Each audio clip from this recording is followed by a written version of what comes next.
O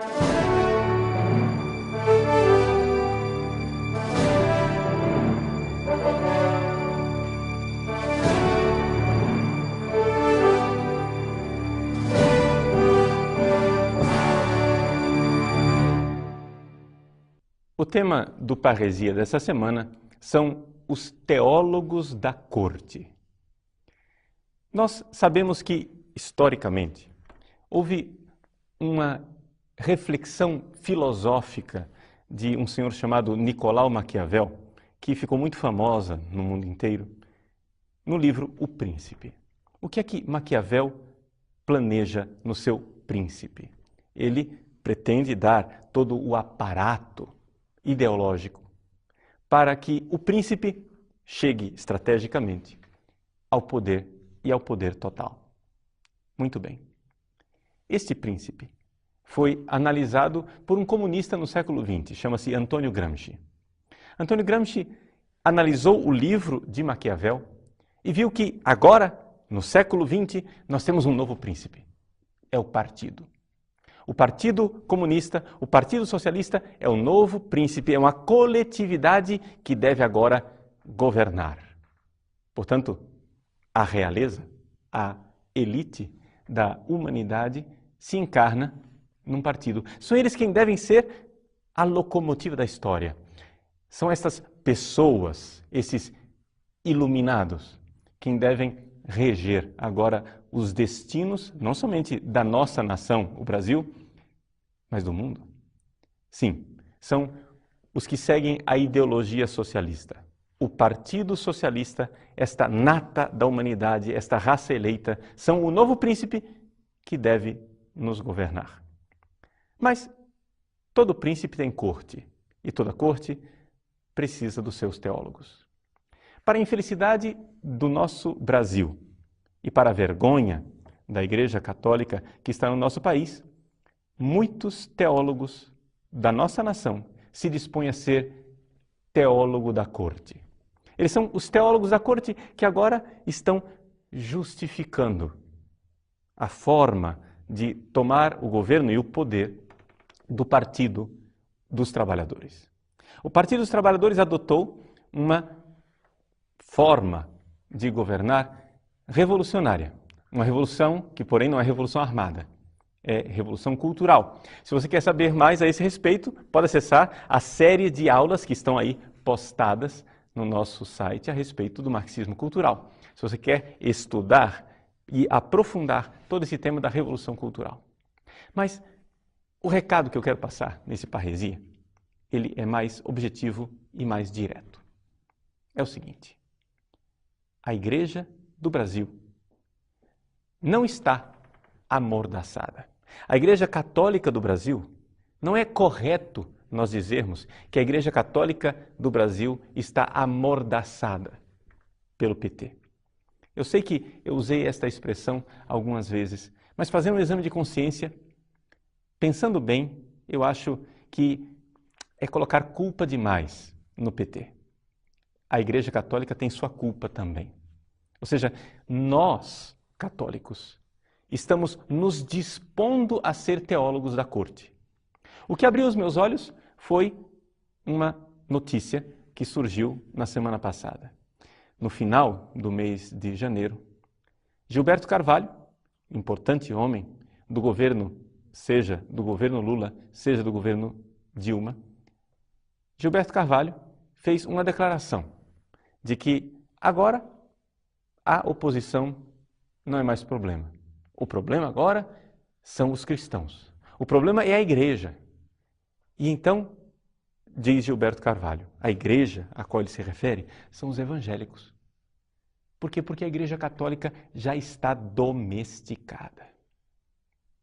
Isso me fez cair a ficha. Isso me fez compreender que estes homens que estão no poder já não olham mais a Igreja Católica como uma instância profética que irá questioná-los. Então, fazendo um exame de consciência, eu me perguntei, será que nós, católicos, estamos realmente amordaçados? Não. Amordaçar, dizer que nós estamos amordaçados, é dizer que o PT usou de violência contra nós. Mas não foi bem assim. Gilberto Carvalho, que sabe muito bem como funciona a Igreja Católica, não usou de violência com a Igreja Católica. Gilberto Carvalho foi seminarista palotino. Ele militou nos movimentos sociais dentro da Igreja Católica. Ele sabe perfeitamente o caminho das pedras. E foi costurando acordos, foi trazendo para si pessoas, gente muito importante da hierarquia da Igreja Católica, de tal forma que o que nós devemos dizer é que no Brasil, a Igreja Católica tornou-se, em muitos de seus expoentes, a Igreja da Corte. A Corte do Príncipe. O príncipe, que é o Partido dos Trabalhadores, agora tem os seus capelães de corte, que fazem vênia, que fazem todo tipo de serviço nesta batalha cultural para manter o príncipe no poder. São teólogos, alguns são sacerdotes, outros são bispos, e bispos até importantes, gente de calibre dentro da hierarquia da igreja. Essas pessoas têm acordos com o partido governante. Acordos que envergonhariam a qualquer um de saber como é que as coisas estão funcionando. Aqui eu me lembro daquela frase do famoso ditador alemão Bismarck. Bismarck disse um dia: se o povo soubesse como se fazem as leis e se fazem as linguiças. Ou seja, não comeriam linguiças e não obedeceriam às leis. Aqui nós podemos dizer algo de semelhante. Se o povo soubesse como é que se produz teologia nesse país, como é que se produz discurso eclesiástico nesse país. Não é um discurso baseado no Evangelho e na fidelidade a Jesus Cristo. É um discurso baseado nos interesses do príncipe, do partido que nos governa. São teólogos de corte. Me envergonha que o governo não esteja planejando minimamente perseguir a Igreja Católica.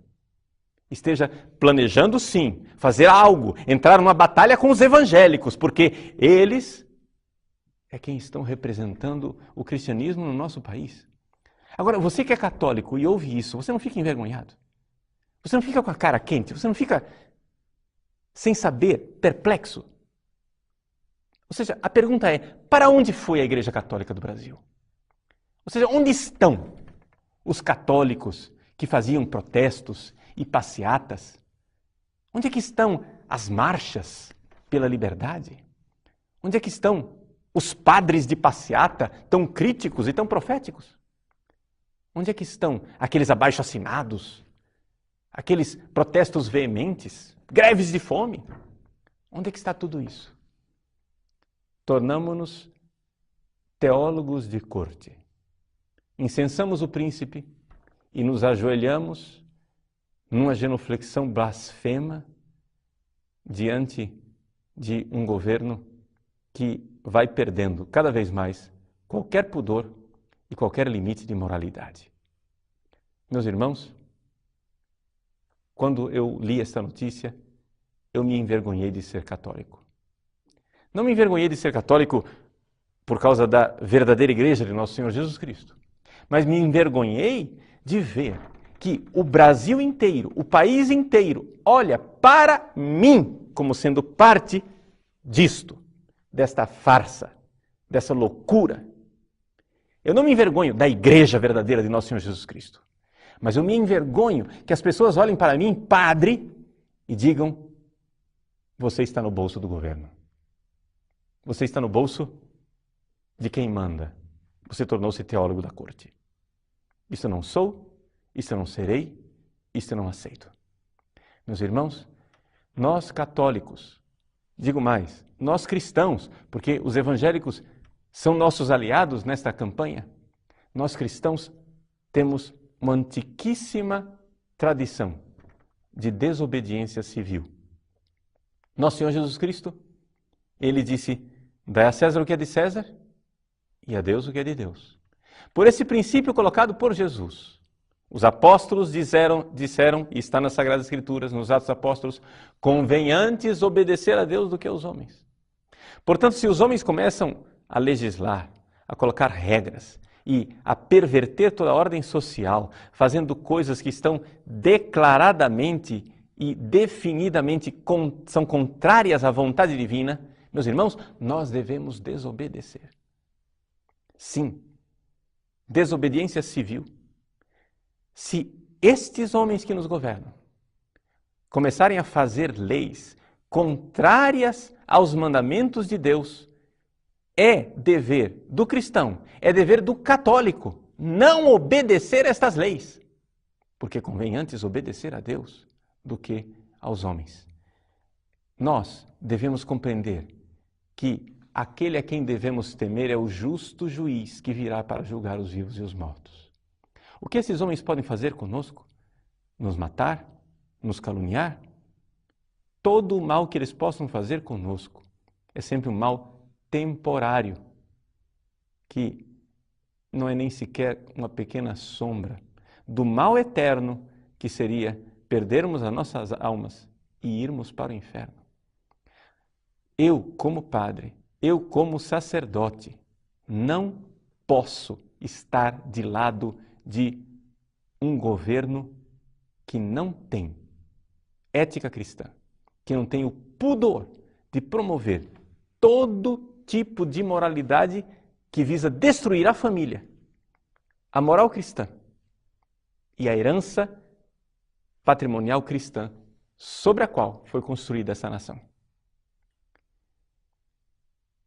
Durante a década de 30 e de 40, nós vimos o espetáculo horroroso na Itália de padres, bispos, se transformarem em teólogos de corte. Mussolini, com seus camicie nere, tinha também padres e bispos que faziam juramentos fascistas, que faziam todo tipo de ritual fascista diante do altar da pátria, na Praça Veneza, em Roma. Há vídeos na internet a esse respeito. Hoje, passados 60 anos desses acontecimentos, 60, 70, mais do que isso, desses acontecimentos, nós olhamos para aqueles clérigos que se associaram a um governo tirânico, anticristão e fascista com vergonha e com desprezo. Pois bem, se estes homens que hoje, aqui no Brasil, se fazem de teólogos de corte, não temem o juízo de Deus, já que boa parte deles não acreditam em inferno mesmo, não é verdade? Então, se o inferno não existe, por que é que eu vou mudar de opinião? Se eles não acreditam no juízo de Deus, então pelo menos creiam naquilo que eles professam. Querem agradar o povo? Então temam o juízo da história. A história irá julgá-los com severidade. A história irá julgá-los e condená-los.